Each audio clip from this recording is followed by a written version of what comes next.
Hey, good morning. Mike Rounds here. Thank you to everybody that's on the line right now. I think we've got about 60 folks calling in, so it's not so big that you won't have an opportunity to ask a question, but at the same time, there's enough on to where we're going to try to get to as many of your questions as possible.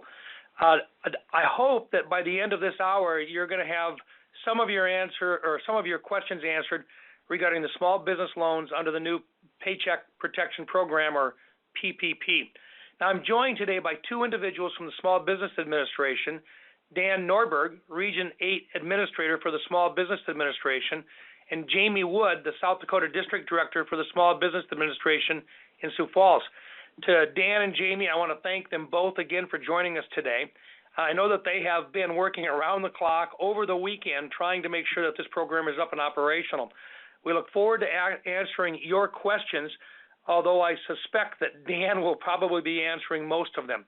If at any time during the hour you would like to ask a question, all that you have to do is push *3. So if you push *3 anytime during the hour, you can ask a question. The way that it'll work is it'll go directly to one of my staffers who's on the line to take those questions, and then we'll get you into the queue. So if you want to ask a question now, just remember to press *3 and you'll be connected with a member of my staff. Now, while we wait for some of the questions to load up, let me just make a few brief remarks. Then I'm going to turn this over to Dan to say a few things as well. You all know about basically the broad parameters of this program. Loans up to $10 million per business. They can be used to cover payroll. There's a percentage that can also be used on mortgage interest and so forth. Now, I'm not going to go into a whole lot of the details on it. It's a massive program that the SBA and the Treasury have been tasked with putting together in a very short amount of time. We understand the urgency of getting you these loans, and we've been working with executive branch officials, lenders, and others regarding the implementation of the PPP to relay information in order to get as much information out as possible. Now, over the weekend, we did hear from small businesses and banks that have worked, hand in hand to try to put together the applications and get it through the SBA and get this thing rolling. It is encouraging. I know that a number of the banks started out, it was slow. They kept at it, and I know that we've gotten several hundred loan applications approved. But if you've got any problems or questions going forward, please don't hesitate to contact my office. We'll do our best to work with Dan and Jamie to get the answers for you as quickly as possible. Now, I'm going to turn it over to Dan right now, but remember, if you've got a question, press *3, and we'll get you set up and in the queue. So with that, I just want to say thank you very much to everybody for dialing in. And Dan, if you've got a few thoughts very quickly, we'll open it up for questions right after that. Go ahead, Dan. Yeah, thank you, Senator Rounds, and good morning, everybody. First off, thank you for the continued collaboration and partnership, Senator. We've really appreciated working with your office, especially as we're implementing this program in a very fast and expeditious manner. Real quickly, I just want to give a brief overview of the Paycheck Protection Program, and then I know we have a number of questions, so we need to get right to that. But just for a quick synopsis, this program is for any small business with less than 500 employees, including sole proprietors, independent contractors, as well as other self-employed individuals. The program is also eligible to private 501c3 nonprofit organizations, and that includes places of worship as well as religious nonprofits. That's an important clarity that just came out this weekend. 501c veterans organizations and as well as tribal business concerns are also eligible. Now, I know we have a number of businesses in the food service and hospitality industry. It is important to note that for those respective industries, the program does allow for businesses in those hospitality and food industry with more than one location to be eligible for as long as they don't have more than 500 employees per physical location. So as I referenced earlier, this is for businesses with 500 or less employees.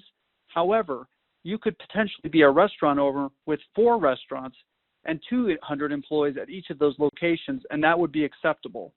So there is a caveat for our friends in the hospitality and food industry. In terms of maximum loan amount you may receive, it is determined based on a formula of your average monthly payroll from the year prior multiplied by 2.5 or $10 million, whatever is the lesser amount. Since this is an employee retention measure, the loan has some very prescriptive uses for what you can use it for, including payroll support, employee salaries, paid sick or medical leave, insurance premiums, mortgage, rent, and utility payments. Now, there has been some confusion whether or not this is a direct SBA loan or not. That is not the case. We are using our friends in the lending community as the interface. This is a public-private partnership to try and get working capital to these businesses as fast as possible. So any insured bank, credit union, and farm credit institution are eligible to do these loans. The only eligibility requirements set forth for the borrower that we are putting in place, instead of determining repayment ability, which we do not believe to be possible during this crisis right now, we are asking the borrower to certify whether the business was operational on February 15th, 2020, and had employees for whom it paid salaries and payroll taxes. As well, they will be required to make a statement on the economic uncertainty has made the loan request necessary in order to support their ongoing operations. There are no borrower or lender fees for this program. There's no credit elsewhere test for funds provided under the program, no collateral or personal guarantee, and borrowers will not be charged any prepayment fees for early payment. The maturity of the loan is 2 years. The interest rate is 100%, and these loans are 100% guaranteed by the federal government. It is important to note that SBA is allowing deferment of payments on these loans for at least 6 months, so you will also have relief in that regard. Now, the primary feature of this is loan forgiveness, and the statute establishes that the borrower shall be eligible for loan forgiveness equal to the amount spent by the borrower during the 8-week period after the origination date of the loan for payroll costs incurred as compared to the prior year. So there will be more or less a year-to-year comparison, of your average FTE payroll, and your loan forgiveness will be proportionate to maintaining employees and wages. The amount forgiven will be reduced proportionally by any reduction in employees retained compared to the prior year, and reduced by the reduction in pay of any employee beyond 25% of their prior year compensation. And last but not least, 75% of the loan must be used on payroll in order to receive the full loan forgiveness. So that leaves the remaining 25%, which can be used for mortgage, rent, and utility payments. Before we take questions, I just want to make one caveat. This is a 10-day-old program. It's a $349 billion program that we've been tasked with implementing. And as such, guidance for eligibility and some of the other implementation parameters are still being worked on. If we do not have the answer at this time, we will certainly make sure we get it to you in the future when that guidance becomes available. But with that, Senator, I'll turn it back to you and welcome any questions the audience might have. Dan, thank you. And I'll tell you what, I'm going to jump right in here with the first question is from Phil. He's on the line with us, and he has a question about processing time. Phil, you want to go ahead and ask your question? Phil? Hello, Phil. Are you there? Yep, we're here. Go ahead, Phil. My question was, we just received SBA confirmation numbers of our submission by our bank, and we're keeping all of our employees. We're connected with the aviation industry. We're keeping all our employees on the payroll, and it's costing us about $17,000 a day to keep the employees on. So part of what I'm trying to understand is approximately what's the time frame for the SBA to get the documents back to our bank, and approximately what's the time frame, because we're trying to manage the cash flow over the next, let's say, 2 weeks, for lack of a better description. Phil, thanks. I'll turn it over to Dan. Dan, what's your response? Yeah, thank you, Senator. Phil, great question, sir.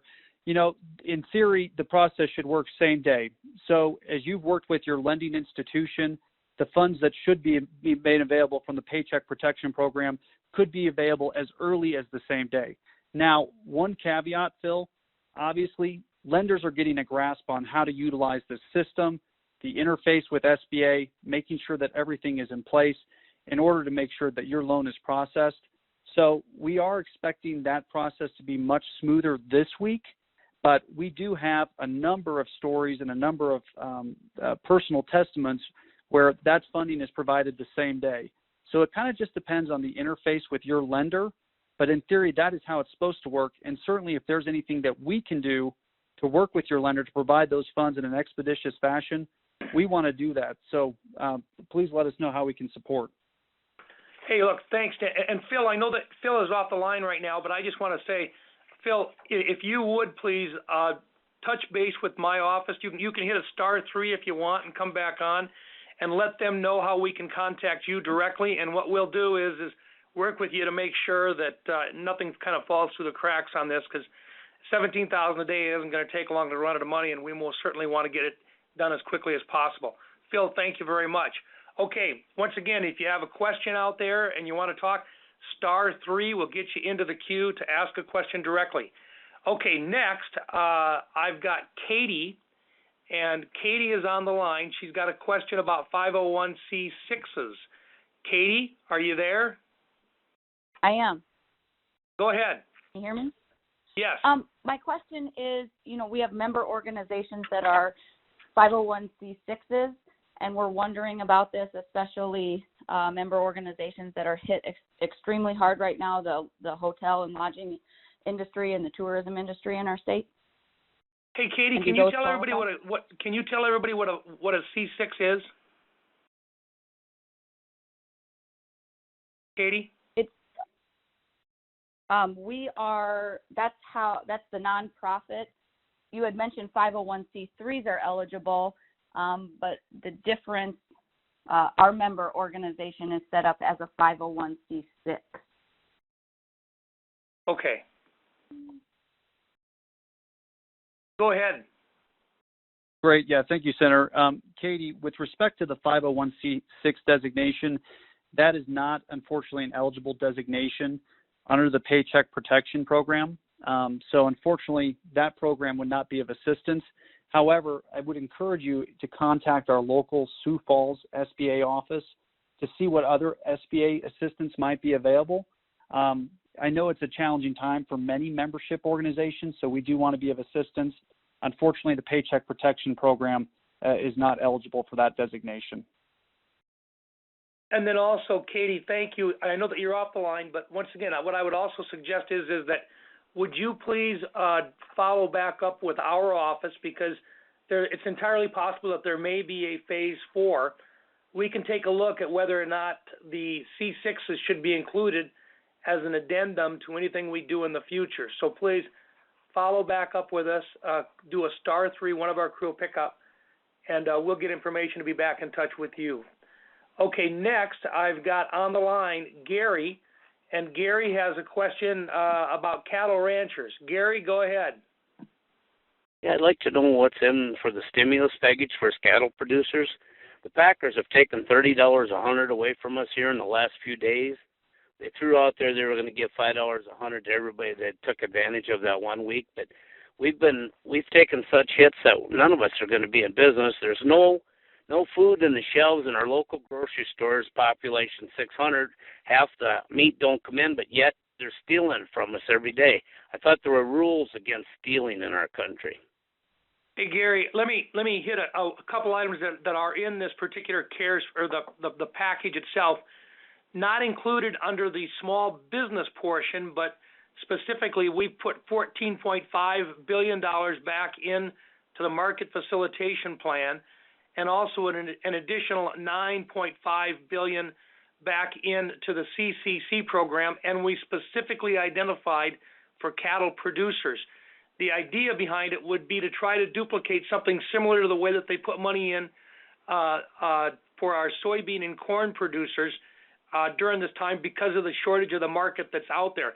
This isn't designed to take care of any market manipulation. It's designed to help producers because of the losses, because we've lost our overseas market during this COVID-19 program. But then before I let Gary's question get off, I'd ask Dan. Dan, what about cattle producers, farmers, and ranchers? I know that we didn't put any exclusions in for ag-related businesses. Can you talk a little bit about eligibility for any ag producers out there? Yeah, thank you, Senator. And yes, there will be an inclusion for agricultural-related industries as it pertains to the Paycheck Protection Program. Certainly ranching as well as raising livestock are eligible business concerns as defined in the Small Business Act. However, in terms of full guidance, as it pertains to the implementation of Paycheck Protection Program. Those definitions are still currently being worked on, and the final guidance for full eligibility as it pertains to agriculturally related industries is being developed as we speak. We do expect clarification from the agency as part of the rulemaking process early this week, and we will certainly disseminate that information as soon as we have it to the senator and his staff. Okay, thanks for that. And Gary, I appreciate your comments on it. We recognize there's a lot more than just the COVID-19 going out there in the markets. Okay, with that, let me come back up. I've got Ryan from Rapid City. He's going to join us on the line. He wants to have a clarification for seasonal businesses. Ryan from Rapid City, you're on the line. Hello. I wanted to ask the question of how are we going to deal with the seasonal businesses? Right now, it says on the last rulemaking one that it would be from middle of February 15th through the end of June for seasonal businesses. But obviously, we've got a lot of tourism-based businesses. Is there any clarification that could come to allow tourism-based businesses or other seasonal businesses to be able to allow to look at something starting May or June, something that would make more sense for their season, for the PPP program? Great. Thanks for the question. Dan, do you want to talk a little bit about how seasonal businesses are treated in this thing, just to kind of get us started, and then we'll talk about Phase 4? Sure, absolutely. Thank you, Senator Ryan. Excellent question, especially as you mentioned, what an impact seasonal workers have on the economy, especially as it pertains to Rapid City. So right now, as I mentioned, that the agency is working on additional guidance as to how employers, especially with seasonal workers, should make some of these calculations to determine loan forgiveness under the Paycheck Protection Program. Right now, the seasonal employer equation and formula for figuring out is 2.5 times the average total monthly payments for payroll costs for the 12-week period beginning February 15th, 2019, or March 1st, 2019, decided by the loan recipient, and ending June 30th, 2019. Now, with respect to the flexibility that you referenced, we have heard that feedback from a number of small business owners. And so that is certainly something that we have been relaying and conveying to our leadership as we implement additional guidance. Unfortunately, as for today, I don't have a specific answer for you, but I can say your comments are shared by many, and we have relayed those to our leadership. And I know additional guidance will be forthcoming as it pertains to seasonal workers. So stay tuned this week. We should have that out to you by then. Hey, okay, thank you. And I can tell you that we have had ongoing discussions. I said a little bit about Phase 4.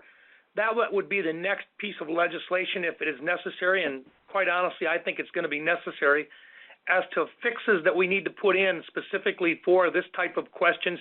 If we didn't do it correctly in Phase 3, can we modify it? And most certainly that's the reason why we want to take these questions, to make sure that we're picking up as many of these small businesses as possible, regardless of if they're a tourist type of a business or if it's hospitality related, restaurant related, and so forth. So if these are not working, the one place that we are asking employers to go is back to the banks, get that relationship established, and make sure that you're in the queue with the bank, so that as these modifications come through and the rules get sent to the banks, that they're available to do the best loan application they can. And once again, I'm going to come back in. If you got a question for us, *3, and that'll get you into the queue. I do have one online question that I want to get to right now. This was from Carmen, and Carmen had a question about, are home daycare providers able to apply for the economic disaster loan? And I think what she might be talking about on this might be the PPP portion of this. But Dan, do you want to talk about home daycare providers and whether or not they're eligible? Yeah, thank you, Senator, and great question. I mean, it would certainly depend on how it's organized, but yes, broadly, home daycare would be eligible.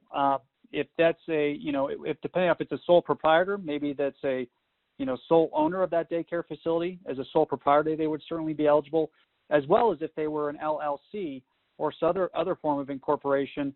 As long as they met the eligibility criteria of 500 employees or less, that home daycare should certainly be eligible for assistance under this program. Okay, thank you. I do have another question online. This is from Nathan Sanderson with the retailers. Password issue lenders are experiencing. Nathan, go ahead. Thank you, Senator. Again, Nathan Sanderson with the Retailers Association. Appreciate all the work that you and Dan, the SBA, has been doing a lot of work in a short period of time.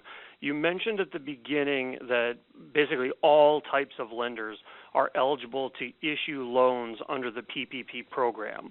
One of the concerns that we've heard about from some small lenders, particularly those who don't do very many SBA loans, are that the system, the actual online portal that is being used to process those loans, has kicked some of those small lenders out because their password hasn't been updated within the last 30 days because they simply haven't processed a loan in that time. I wonder if you could talk about that just a little bit as it relates to really small lenders who maybe don't use SBA loans particularly often.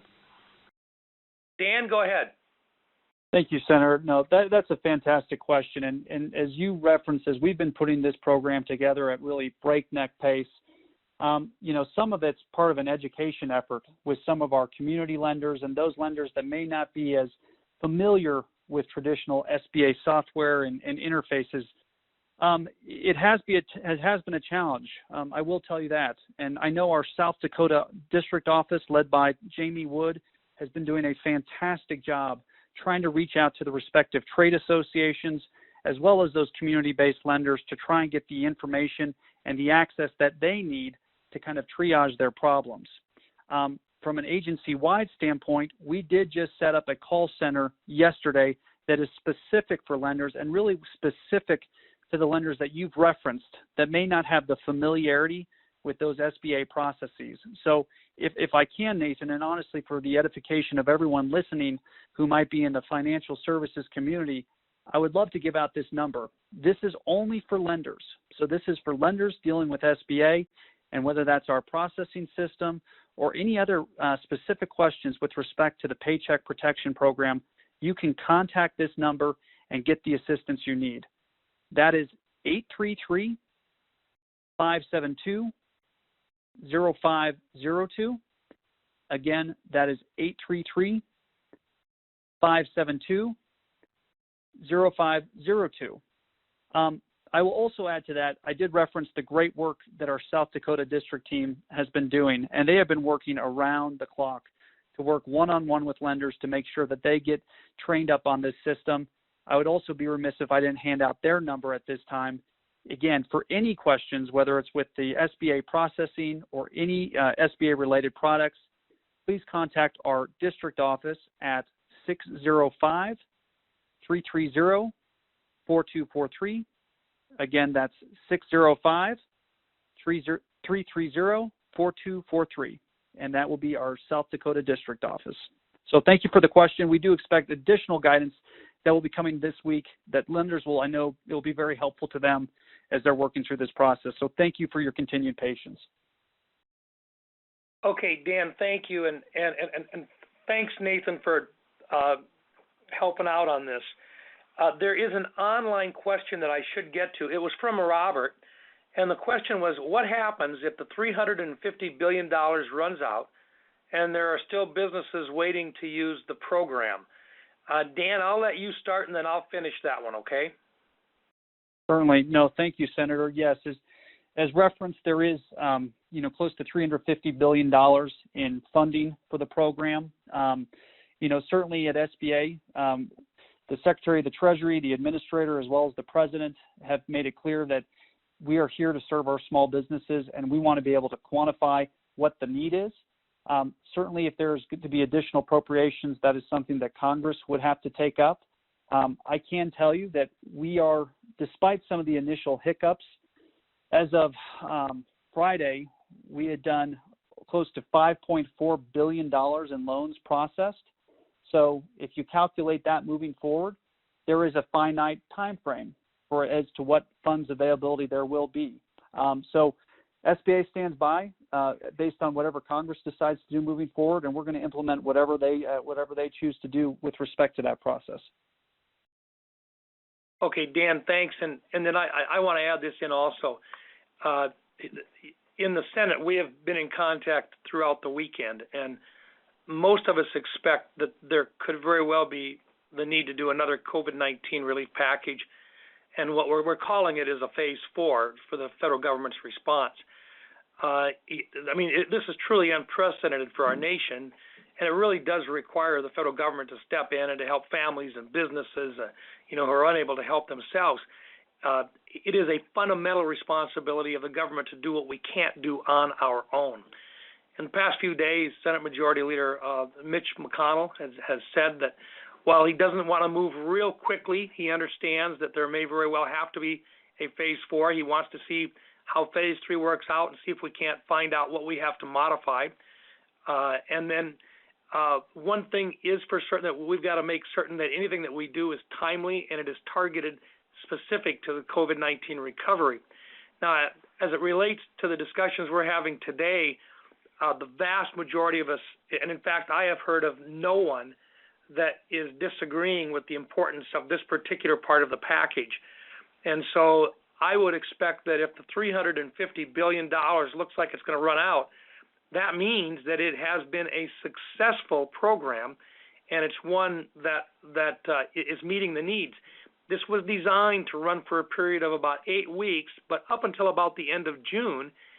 And during this time frame, we would then be able to decide how much longer we need to provide this type of assistance based on the severity of the COVID-19 outbreak and how well the economy begins to pick back up again. So for folks that are out there that are wondering about it, look, I think we may very well, as we see this getting closer, I think there's going to be more discussions about how quickly we could turn around and fill back in. And I know the Secretary of the Treasury has indicated similarly that one way or another, if this program is as successful as we think it's going to be, that we most certainly wouldn't want to walk away from it and have problems develop because we weren't able to put in the appropriate amount of resources. So personally, I think it's going to work out better than some of the other parts of the program, and I most certainly want to see for small businesses this continue on. So we'll kind of go from there. Now, I will move on. There was a question that I did have regarding, and this is from Randy, and he says, this is an online question, casinos are hurting just as much as other small businesses. Can they be eligible for the PPP? Now, I'm going to finish up on this, but I'd like Dan to explain what's going on out there right now with regard to casinos, where basically more than 30% of their income is coming from legal gaming. Dan, do you want to go ahead? Sure. Thank you, Senator. And Randy, excellent question. That is certainly a fair assessment and an issue that we are dealing with across the country. As it stands now, during what's known as the interim rule process that SBA is currently going through to provide eligibility and definition requirements as to who can participate in the Paycheck Protection Program, gaming is one of those that is still outstanding. I do know that conversations are taking place, and I'm sure the Senator will speak to this in greater length, but conversations are taking place with congressional delegations all over this country as it pertains to the gaming industry and how they might be impacted and what eligibility they might have as it pertains to the Paycheck Protection Program. I do not have a definitive answer for you at this time, but I did want to certainly convey that it is at the top of our radar. We are certainly having those conversations. And as to eligibility, I'm hopeful that we'll have a definitive answer for you at some point this week. Okay, Dan, thanks. And I just want to chime back in on this one. Currently, as Dan says, the SBA is not accepting these applications for gaming facilities. That includes tribally owned casinos and gaming operations, such as those that are in Deadwood, that get more than a third of their revenues from gaming. Now, this was, as Dan indicated, written into the interim final rule for implementation, but yet there are no specific statutes that were in the CARES Act. In other words, when we wrote the CARES Act, we specifically wanted these to be included. And we understand that the SBA has indicated that in their underlying loan plans, not specifically in CARES, but in other previous loans, they've always excluded gaming activity. We had no intentions that they would apply that to the new CARES Act, which is the most current law on the books.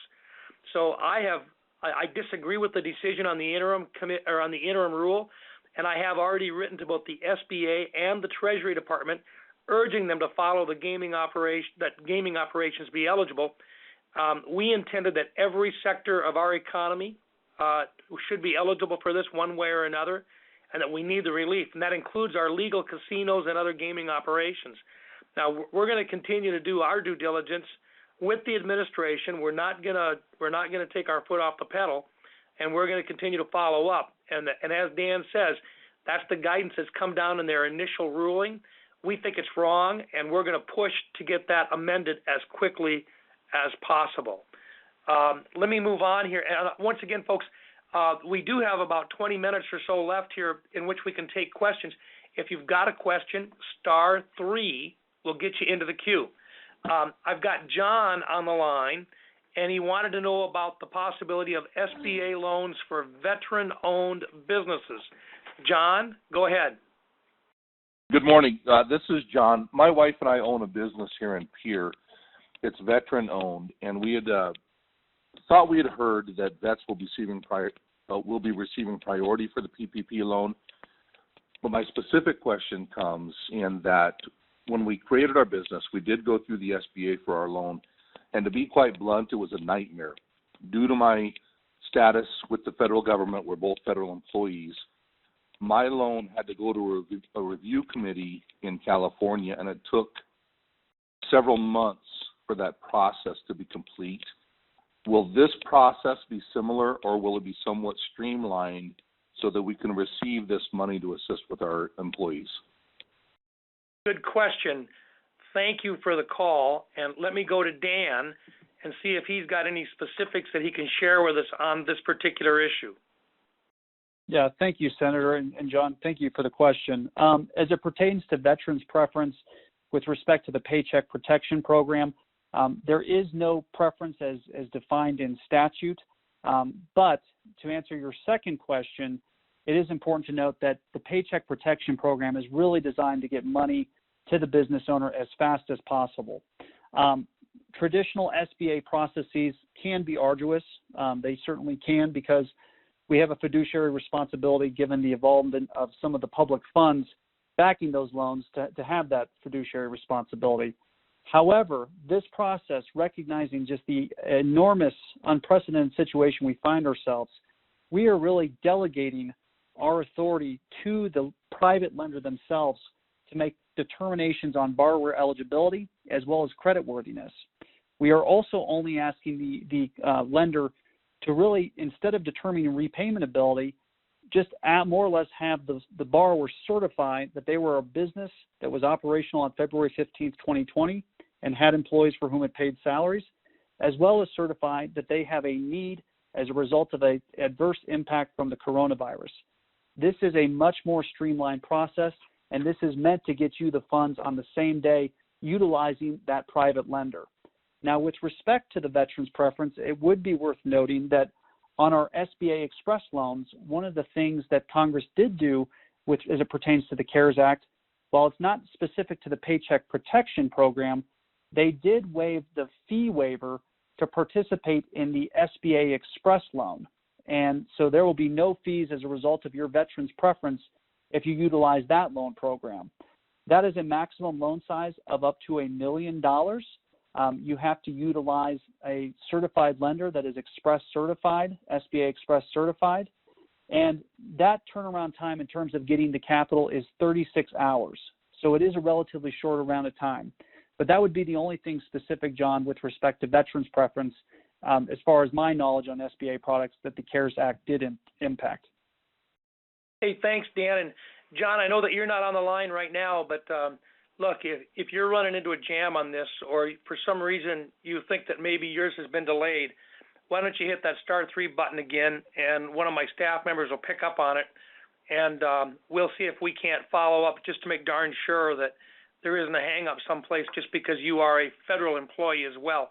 That might have more of a challenge on it than being a veteran. So let's just make sure that we don't let anything fall through the cracks on that, John. Touch back with us, and we'll see if we can't do a specific follow-up on your particular case. Now I'm going to go to Matt. He's with First National here in Pierre. He's got a clarification on the salary calculator. Matt's one of the banks here that's been working over the weekend to try to get all the loan applications in. And Matt, you want to just follow up with us and see if we can't help out a little bit here? Yes. First, I would tell Dan that your staff in South Dakota has truly been amazing. Your Sioux Falls staff and Rapid staff, the dedication and time and information that they've tried to disseminate has just been astonishing under the conditions. My actual question relates to sole proprietorships. We are still concerned about the calculation to deal with the wages for the owner of a sole proprietorship. Currently, we've been told numerous times that we should be taking a 3-year average of the net income and deeming that to be the salary for the sole proprietor owner themselves. Obviously, the salaries for their employees would be on 940s and 941s. We would have that detail. Can you give any clarification on how to deal with the owner's wages? Dan, go ahead. Sure, and great question. And this is probably a question that we'll need to continue to have offline, because it'll probably entail going through the interim final rule and making sure that we have all the applicable provisions necessary with respect to the specific circumstance that you might be having a challenge with. But in general, for sole proprietors, independent contractors, and self-employed individuals, the calculation is the sum of the payments of any compensation to or income of a sole proprietor or independent contractor that is a wage, commission, income, net earnings from self-employment, or similar compensation, and that is in an amount that is not more than $100,000 in 1 year as prorated for the covered period.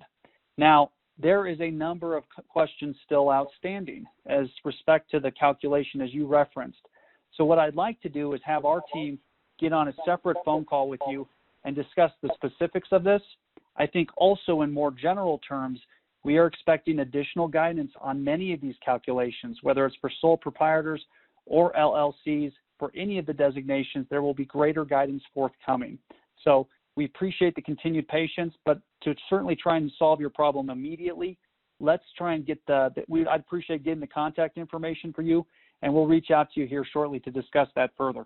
Yeah, Dan, I can provide that. So when we get off on this, I'll have my staff get back directly with you, and we'll get the contact information to coordinate between you and Matt. Okay?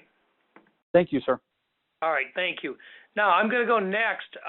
This is a phone calling question from Gloria, and Gloria has a small business, and she's got a specific question. Gloria, would you like to go ahead with your question? Yes. I have a salon, and I added a gift boutique in my salon that was supposed to open April 1st. That was our start date that we intended.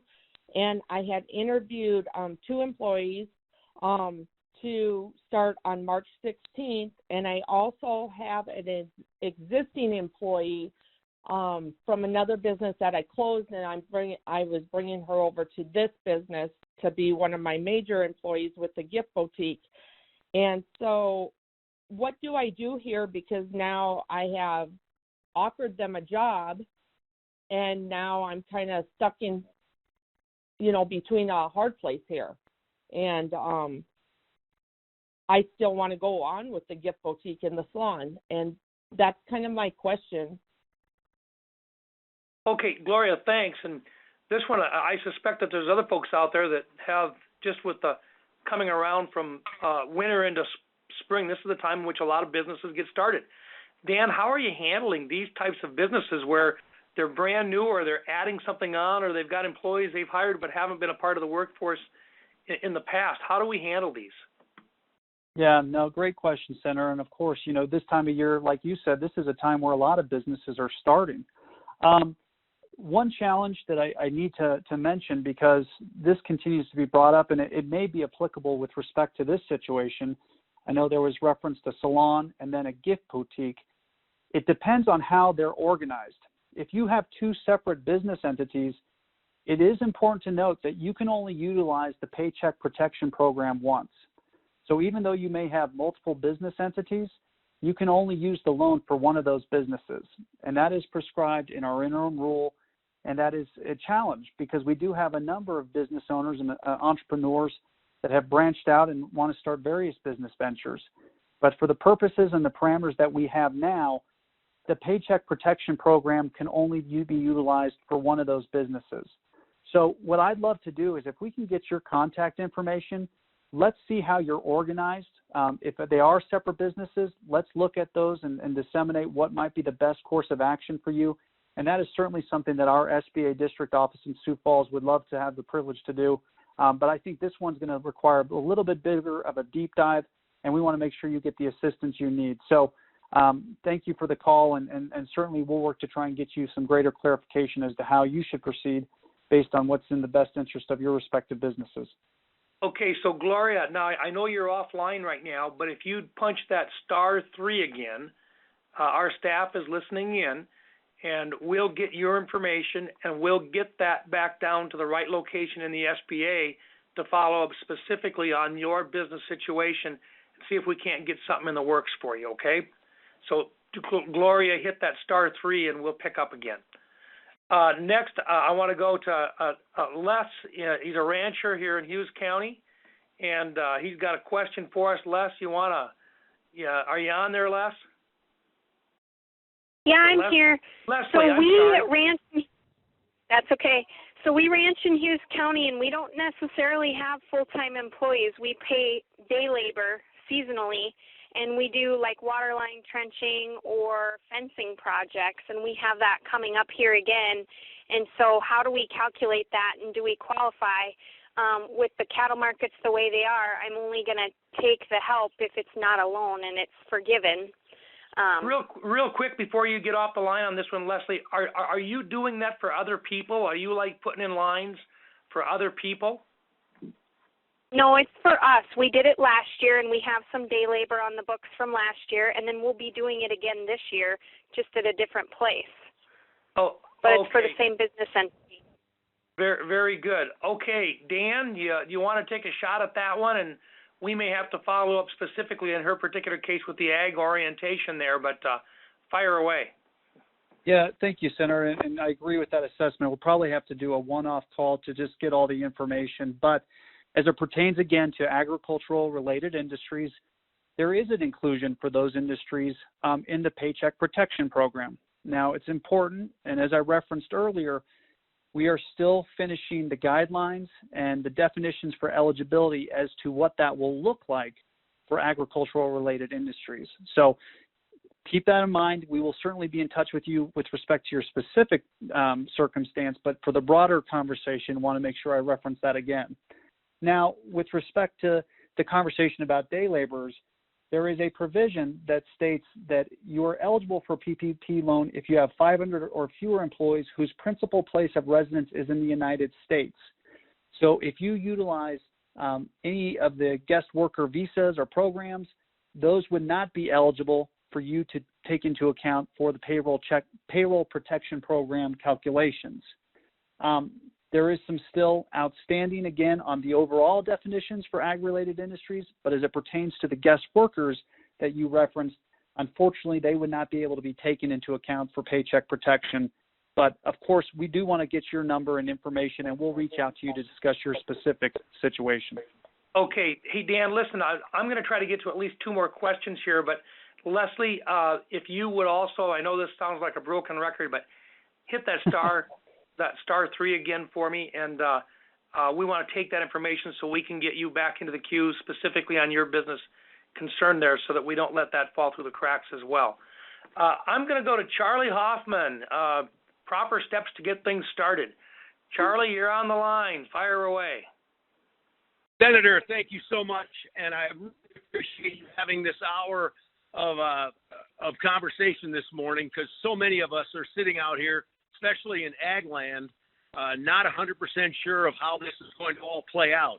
But my question, Senator, is for those of us who are small business owners and we're not 100% sure how to go about applying for the PPE program, is it in our best interest to go online, download the application, fill the application out, and then go to a bank and have a conversation with the loan officer, or should we go to the bank first and then fill out the paperwork later? Thank you.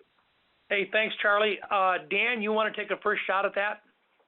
Sure. Thank you, Senator. And Charlie, great question. I mean, this is a new program. There's certainly a lot of questions about how it works and the functionality. I would encourage you to first go to sba.gov/PPP. Again, that's sba.gov/PP. That's going to give you a great understanding, I think, of the overview of the entire program and really what its purpose is and how it works. It's also going to give you access to borrower information, especially the application that you will have to take to your lender. So you can download that sheet. You can look over what is asked of you. Again, this process is streamlined and very intentionally so that we can get you the capital you need in a very short time frame.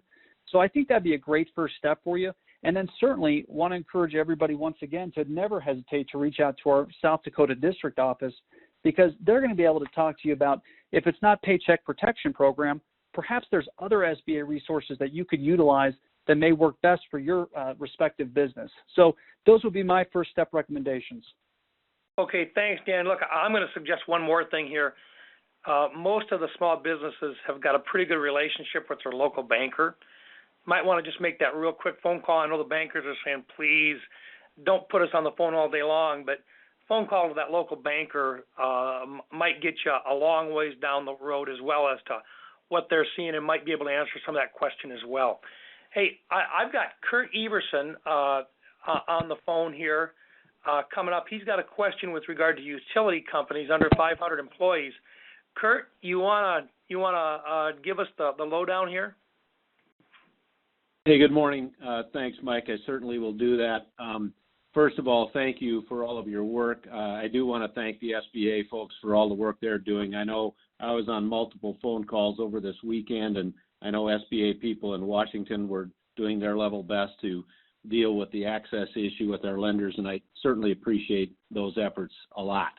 I have two specific questions. One, are utility companies eligible, assuming they meet the 500 employee threshold? That's the first one. And the second one is it deals with kind of a staggered rollout of this program on the wage side first, and then with sole proprietors or self-employed with 1099 type income. The specific question is, this bank has a customer that pays a substantial amount of wages and receives 1099 income, and he's asking, do we have to wait until this Friday until we can process the entire amount of wages plus 1099 income, or can we do that now? So that's the second question. Thank you. Dan, you want to take a shot at him? Sure. Thank you, Senator. And Kurt, thank you for all the great work you're doing at the South Dakota Bankers Association. Truly, I know it's been a very challenging time as we all try and implement this program, and really appreciate the great work you're doing as well as the participation of your membership.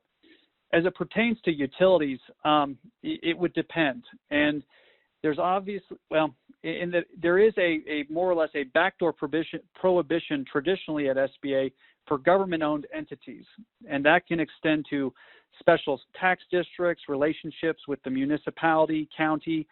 It really just depends on that interaction with the local government and what the government ownership stake is with respect to that industry.